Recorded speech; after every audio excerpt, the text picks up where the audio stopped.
No capítulo 32 de Deuteronômio, é lá no finalzinho, nós vamos completar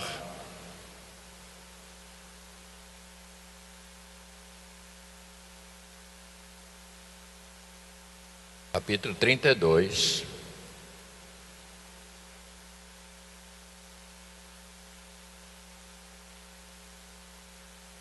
versos 48 a 52. Peço a sua gentileza. O último dia da vida de Moisés. Moisés vê o Monte Nebo, a terra de Canaã. Então, mais tarde nós vamos falar mais à frente. Verso 48 eu vou ler. Naquele mesmo dia falou o Senhor a Moisés dizendo: sobe a este monte de Abarim, ao Monte Nebo, que está na terra de Moabe, defronte de Jericó, e vê a terra de Canaã, que os filhos de Israel dou por possessão. E verso 50 ele diz: e morrerás no monte a qual terás subido, e te recolherás ao teu povo, como Arão teu irmão morreu no monte Hor e se recolheu ao seu povo. Porquanto aqui está a razão da morte, porquanto prevaricastes contra mim no meio dos filhos de Israel, nas águas de Meribá de Gades, no deserto de Zim, pois me não santificastes no meio dos filhos de Israel.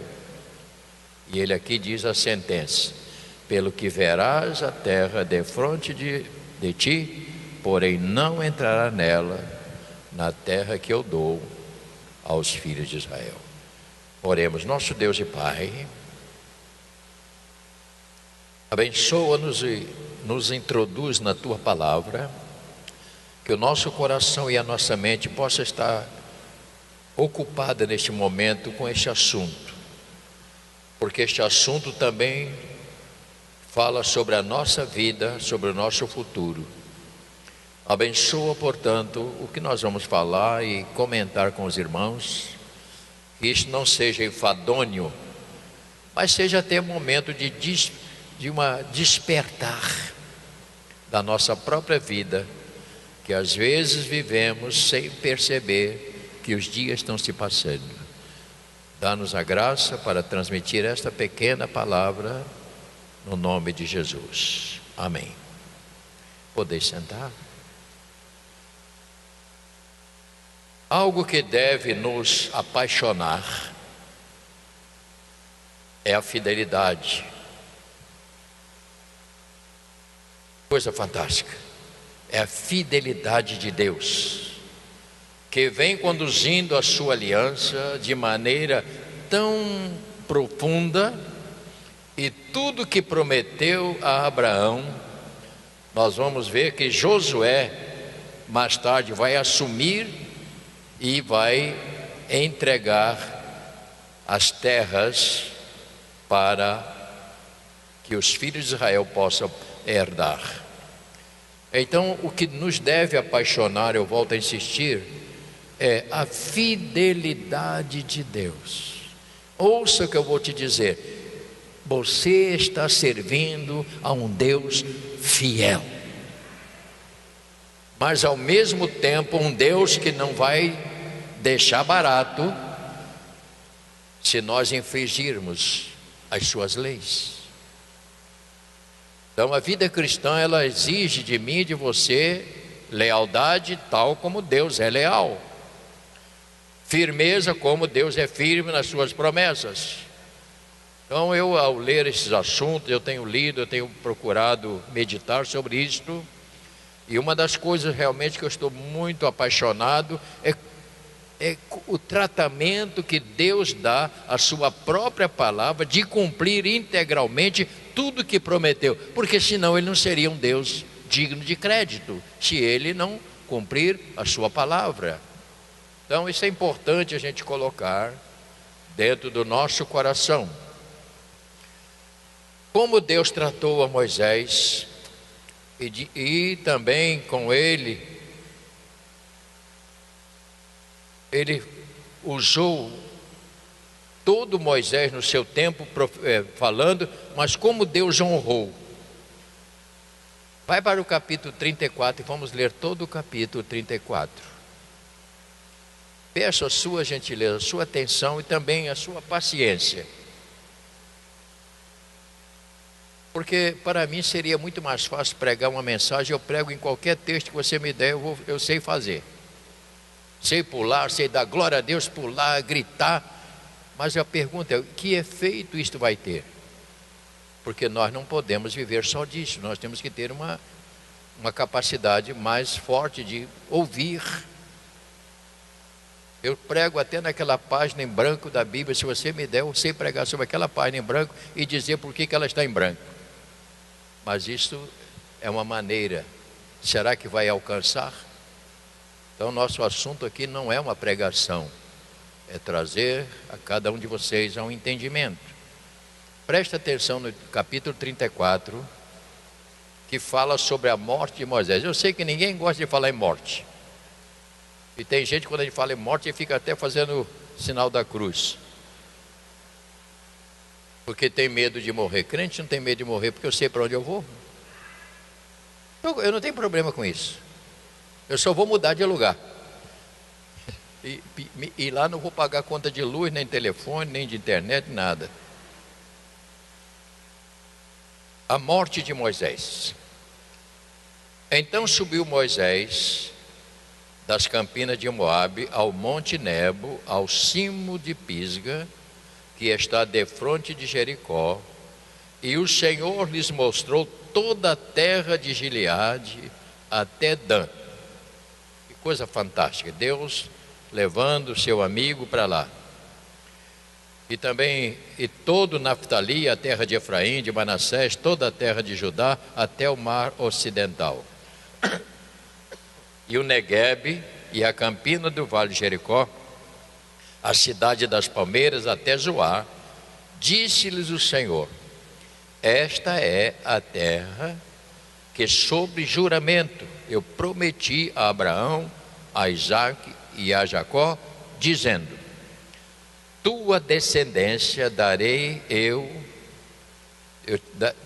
eu te faço vê-la com os próprios olhos, porém não irá para lá.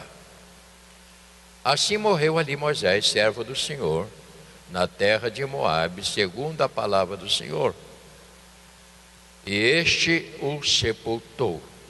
E este o sepultou no vale da terra de Moabe, defronte de Bet-peor, e ninguém sabe até hoje o lugar da sua sepultura. Tinha Moisés a idade de 120 anos quando morreu. Não lhes escureceram os olhos, nem se abateu o vigor. É isso que eu quero para a minha vida. Os filhos de Israel prantearam Moisés por 30 dias na campina de Moabe. Então se cumpriram os dias do plano de luto de Moisés. Josué, filho de Num, estava cheio do espírito e de sabedoria, porquanto Moisés impôs sobre ele as mãos. Assim os filhos de Israel lhes deram ouvidos e fizeram como o Senhor ordenara a Moisés. Que coisa fantástica no verso 10.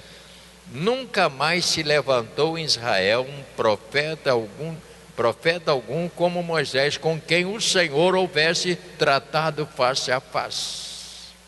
No tocante a todos os sinais, maravilhas, que por mando do Senhor fez nas terras do Egito, a Faraó e a todos os seus oficiais e a toda a sua terra, e no tocante a todas as obras da sua poderosa mão e ao grande terríveis feitos que operou Moisés à vista de todo Israel. Então nós estamos aqui falando da vida de um estadista, de um homem que disse que não podia fazer nada porque não sabia falar. Humildade da parte dele, né? E Deus falou com ele assim: você vai levar com você uma pessoa que vai abrir a boca no seu lugar. Se você não souber falar, ele fala. Será o seu companheiro para estar junto de você. Então nós estamos falando aqui de um homem que preparou este grupo que vai herdar a terra prometida, mas que nós vamos falar. Eles, ao chegarem, tinham famílias, estavam organizados com todas as leis. Então nós estamos falando de um grande estadista que dá sentido a toda a Bíblia, para que nós possamos hoje viver o que nós estamos vivendo. Portanto, Deus tratou a Moisés e disse: eu farei com ele face a face. E não existiu em Israel, nem já. Moisés fez uma despedida tão linda, mesmo sabendo da sua morte, ele cumpriu a sua missão, profetizando a sua bênção sobre as tribos. Isso para mim me surpreendeu. Quando você sabe, ele sabia que ia morrer, mas ele não deixou de fazer o que tinha que fazer. Irmãos, isso é motivo de nós realmente parar para pensar. Às vezes a pessoa está trabalhando numa firma e ele sabe que vai mandar embora, ele fica: eu não vou mandar embora mesmo, não liga para nada, não é isso? Olha o perfil deste homem aí. Ele fez até o final, mesmo sabendo que iria morrer, ele não deixou a sua missão. Por quê? Porque a sua missão era mais importante. Então vamos descobrir o que ele fez aqui com esse pessoal. Vamos, capítulo 33. Espero que você não se canse. Eu estou insistindo muito nisso, irmãos. Você tem na sua mão um documento fantástico. Você tem um documento aí fantástico, que e a pessoa: não, mas o Velho Testamento, não sei o quê. Você não vai entender nada do Novo Testamento se você não souber o Velho, porque o Velho é que dá os sapatos para o Novo, o Velho é que dá a calçada para chegar ao Novo. Então há pessoas que dizem: mas o Velho Testamento, não sei o quê, hoje eu estou na graça. Isso, entre aspas, isso aí é uma falácia, não é assim que funciona. Tudo tem que ser dentro desse período. Olha o que ele fez aqui. Não vou ler todo o capítulo, só para você saber que antes de morrer, ele chama a turma, reúne e diz assim, no capítulo 33, pode ser a partir do verso 6. Ele começou com o mais velho da tribo, Rúben. Então veja o que ele proferiu: viva Rúben e não morra, e não sejam poucos os seus homens. Isto é o que disse de Judá: ouve, ó Senhor, a voz de Judá, e introduze no teu povo com as tuas mãos, peleja por ele, sê tu a ajuda contra os seus inimigos. De Levi, ele disse: dá, ó Deus, o teu tumim e o teu urim para o homem teu fidedigno, que tu provastes em Massá, com quem concedeste nas águas de Meribá. Aquele que disse a seu pai e a sua mãe: nunca os vi, e não conheceu os seus irmãos, e não estimou os seus filhos, pois guardou a tua palavra e observou a tua aliança. E ele continua: ensinou a terra o juízo a Jacó e a sua lei a Israel, ofereceu incenso às tuas narinas e holocausto sobre o teu altar. Abençoa, ó seu poder, abençoa o seu poder, ó Senhor, e aceita a obra das tuas mãos nos lombos. Verso 12, de Benjamim, disse: o amado do Senhor habitará seguro, com ele todo dia o Senhor o protegerá. Isso é fantástico, irmãos. Você vê, de José, porque José também tinha os seus filhos que foram herdar a tribo. Bendito do Senhor seja a sua terra, com o que de mais excelente dos céus, e o orvalho e das profundezas, com que os mais excelente daquilo que o sol amadurece, daquilo que as messes o produzem. E aqui ele vai até esse ponto, ele vai com todos eles até o final, proferindo a sua bênção para todos que iriam possuir a terra. Olhe para mim, se você quiser em casa, você pode fazer isso com mais devagar. Então você descobre que a promessa era habitar as 12 tribos em uma terra que estava sendo preparada. Então, e quando você vê a palavra Israel, que ele vai proferir no final dessa coisa, Israel, do capítulo 33, ele fala sobre isso aqui. Ainda, capítulo 33, 29. Leia comigo, por favor. 33, 29, leia. Leia, alto. Feliz és tu, ó Israel, quem é como tu, povo santo. Espada que... Assim os teus inimigos te terão sujeito, e tu pisarás os seus altos. Quando você vê esta palavra Israel, ele está proferindo a palavra referente a Jacó.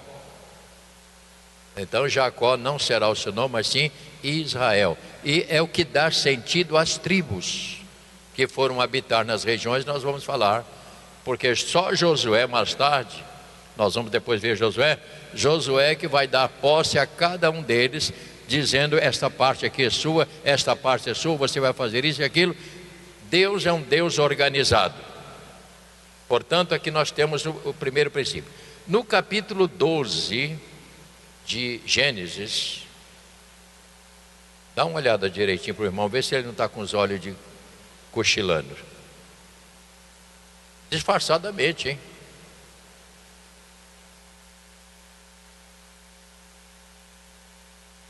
Se eu conseguir deixar pelo menos uma semente no seu coração, eu já me dou por feliz. Me dou por feliz. Gênesis 12, verso 7. Porque aqui está escrito: apareceu o Senhor a Abraão e lhes disse: darei à tua descendência esta terra. E ali edificou Abraão um altar ao Senhor que lhes aparecera. Por quê? Porque ele disse: sai da tua terra e vai. E ele então deu para Abraão, já aqui o que vai estar acontecendo lá na frente, ele deu para Abraão dizendo que esta terra será habitada por vocês. Eles vão para o Egito, ficaram prisioneiros ali um tempo enorme, formou umas gerações, mas eles depois voltam à sua terra. Por quê? Porque havia promessa. Havia promessa de Deus, e Deus é um Deus que cumpre com as suas promessas. Ele não é o homem que não cumpre com as suas palavras, etc. Ele é Senhor que faz todas as coisas. Portanto, a terra prometida por Deus para os filhos de Israel, promessas de Deus, será cumprida com Josué. Quando o Senhor chamou a Moisés ao monte Nebo, o Senhor cumpriu a sua palavra que tinha dito em Números, vê lá, capítulo 20. Volte atrás.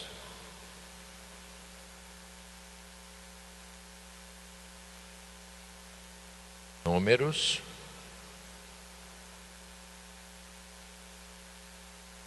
capítulo 20.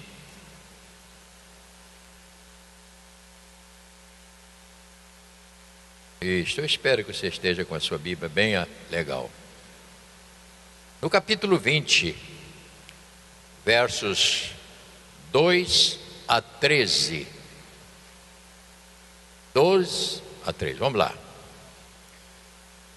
Não havia água para o povo, Então se ajuntaram contra Moisés e contra Arão, e o povo contendeu com Moisés e disseram: antes tivéssemos morrido quando expiraram os nossos irmãos perante o Senhor. Por que nos trouxeste a congregação do Senhor a este deserto para que morrêssemos ali, nós os nossos animais? Uma reclamação que o povo estava fazendo, porque o que Deus queria era prepará-los. Verso 5: por que nos fizeste subir do Egito para nos trazer a este mau lugar, que não é de cereais, nem de figo, nem de vide, nem de romã, nem de água para beber? Então Moisés e Arão se foram diante do povo para a porta da tenda da congregação, e se lançaram sobre o seu rosto, e a glória do Senhor lhes apareceu. Disse o Senhor a Moisés: toma o bordão, o cajado, ajunta o povo, tu e Arão e o teu irmão, diante dele, falai, ouça bem a palavra, falai a rocha, e dará a sua água, assim lhes tirarei a água da rocha, e darei a beber à congregação e aos seus animais. Então Moisés tomou o bordão de diante do Senhor, como lhes tinha ordenado. Moisés e Arão reuniram o povo diante da rocha. O povo estava sedento, o povo estava com sede, o povo queria água, queria comida. Mas aqui está, verso 10: Moisés e Arão reuniram o povo diante da rocha e lhes disse: ouvi agora, rebelde, porventura faremos sair água desta rocha para vós? Moisés estava muito raivoso. E Moisés levantou a mão e feriu a rocha. Ele não tinha que fazer isso, ele tinha que dizer: rocha, sai água. E aqui vamos ver, aqui, só para você entender como Deus age. Moisés reuniu o povo diante da rocha, e Moisés lhe disse: ouvi agora, rebeldes, porventura faremos sair água desta rocha? Moisés levantou a mão e feriu a rocha 2 vezes com o seu bordão, e Deus fiel, e saíram muitas águas, e bebeu a congregação e os seus animais. E agora nós temos o problema. No verso 12, o que aconteceu?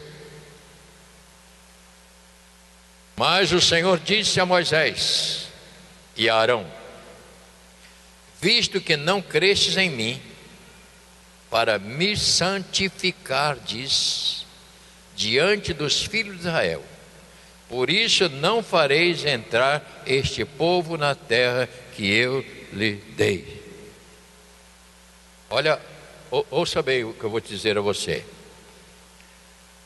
Você descobre aqui como Deus vai tratar. Por que Moisés então foi morrer? Porque ele feriu aquilo que Deus tinha dito para não fazer. Então você vai descobrir que a sua punição foi, mesmo Deus agindo, mesmo Deus fazendo, que não tinha homem igual que falasse face a face, mas Deus não aliviou. Ouça bem o que eu vou dizer aqui. A nossa rebeldia contra Deus tem um preço a pagar depois. Não tem nada pior do que rebeldia. O que é uma rebeldia? Insurgir contra os princípios de Deus. E quando a pessoa insurge contra os princípios, ela vai ter um preço a pagar. Ela vai sofrer as consequências. Não porque Deus seja ruim, mas porque a própria pessoa se rebelou contra o próprio Senhor. Então isto aqui está me chamando muito a atenção, para que a gente possa entender.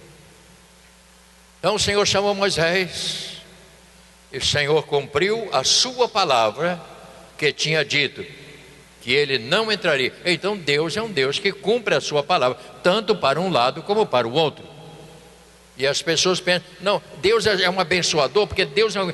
Deus, diga para quem está ao seu lado: Deus não é Papai Noel. Papai Noel que tem lá, só dando presente. Joga para rebelde, para qualquer um, vai jogando, né? Diga para quem está ao seu lado mais uma vez: Deus não é Silvio Santo. Quer dinheiro? E às vezes nós queremos pensar que Deus é assim. Queremos pensar que Deus é aquela pessoa que não está nem aí.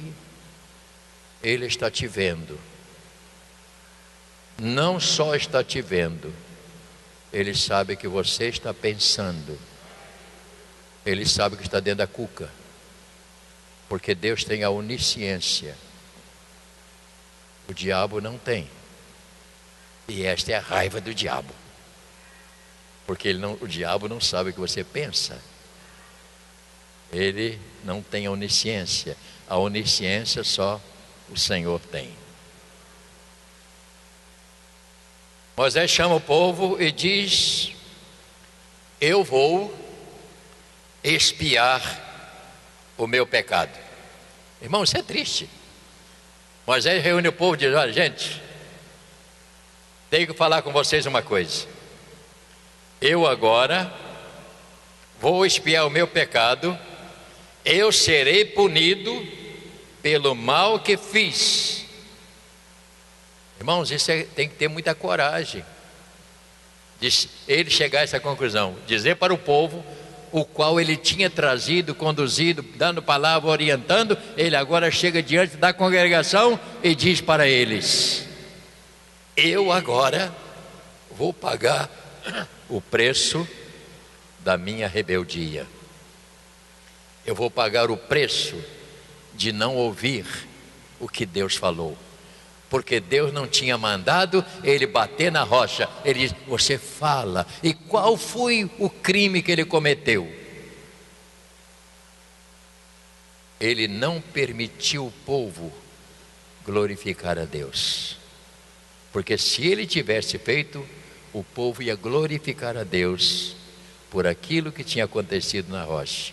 E aí foi a penalidade dele, não glorificar, não santificar, porque ele podia ter dito para o povo, e não sei como é que ele tratava, fala: gente, é melhor, olha, eu sei que vocês estão com sede, eu sei que vocês estão cansados de andar, mas eu quero dizer uma coisa a vocês: o nosso Deus é tremendo. Você está com sede, tá? Então vamos andar, vamos chegar até aqui que Deus vai.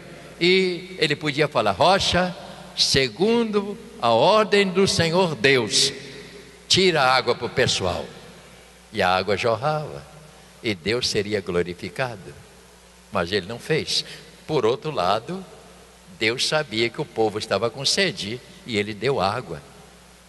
Ele deu água. Então o inocente não ia pagar. Quem pagou foi o pecador. Portanto, é assim que funciona as coisas de Deus. Este grande homem abençoa, profetiza sobre o futuro que nós já lemos. Ele profetiza sobre cada tribo: você vai ser assim, a sua casa vai ser assim, o seu povo será esse, você vai ser um homem bênção, Deus vai te proteger, Deus vai cuidar, Deus vai agir com você. Este é o sentido desta palavra. Caros irmãos, eu vou deixar uma palavra com vocês para completar. Verdades em ação. O livro de Deuteronômio, ele diz o seguinte: deixe a vida do Espírito produzir obras vivas de fé dentro de você. Este livro de Deuteronômio é um livro que nos impulsiona a fé, a crer, a esperar. Todo esse livro fala isso. Não está escrito isso aí, eu estou dizendo para você. Ouça aqui a minha palavra para vocês hoje. Caros irmãos, eu aconselho a cada um de vocês: Deus não te salvou para deixar abandonado. Espírito Santo, não ouviram bem? Deus não nos salvou para deixar abandonados, esquecidos. Quando você aceita Cristo como Senhor e Salvador, você entra debaixo de uma proteção. E ao contrário se você não aceitar, você está fora da proteção. É por isso que eu queria deixar com você esta palavra. Ele vai cuidar de todos nós até nos levar para a glória. Seja fiel ao que o Senhor pede e manda, irmãos. Seja fiel. Tem um preço. Seja fiel. Não abandone o Senhor. Ainda que você receba ofertas melhores, que eu duvido, seja fiel. Tem dia que você tem que baixar a cabeça. Tem dia que você tem que falar só pela fé, só pela graça. No seu trabalho, dentro da sua casa, na família, com seus filhos. Tem dia que você tem que dizer assim: hoje só pela fé, hoje é só pela graça. Porque o que Deus te oferece é a sua graça. Ele oferece a sua presença no seu andar, no seu caminhar.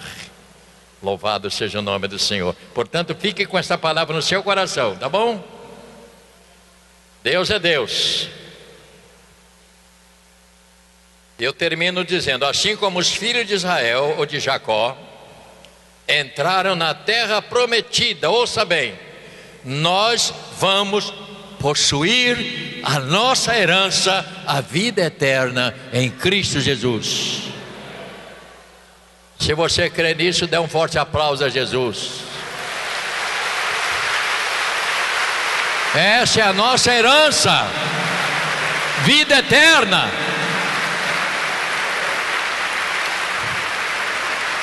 Essa é a herança.